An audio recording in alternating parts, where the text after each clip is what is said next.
म्हणून या ठिकाणी एक्स्ट्रा फ्रेम दिलेली आहे.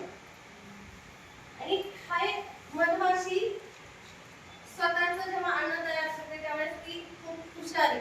जोपर्यंत हा खालचा चेंबर भरत नाही तोपर्यंत ती वरच्या चेंबरमध्ये मध सुद्धा गोळा करत नाही. माणसासारखं नाहीये. किती जरी खाल्लं तरी माणूस परत एखादा समोर एखादी आवडीची डिश दिसली की एखाद्या लग्नामध्ये गेल्यानंतर आवडीने गुलाबजामुन एक्स्ट्रा खातोच. बरोबर आहे ना? तसं मधमाशी नाही करत.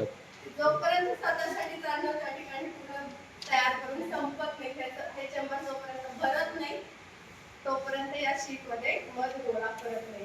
आणि जेव्हा आपण मधमाशी पालन करतो त्यावेळेस कधीही या चेंबर मधला मध काढायचा नाही. कारण हे सगळं त्यांचं स्वतःसाठीचं अन्न आहे. हे वरच्या ज्या फ्रेम आहेत त्या फ्रेम मधलंच कलेक्ट करायचं. त्या सुपर मधून ही सुपर चेंबर आहे. हा ब्रूड चेंबर आहे.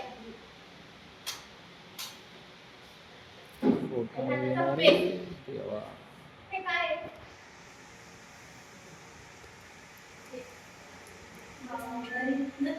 खिडकी आहे.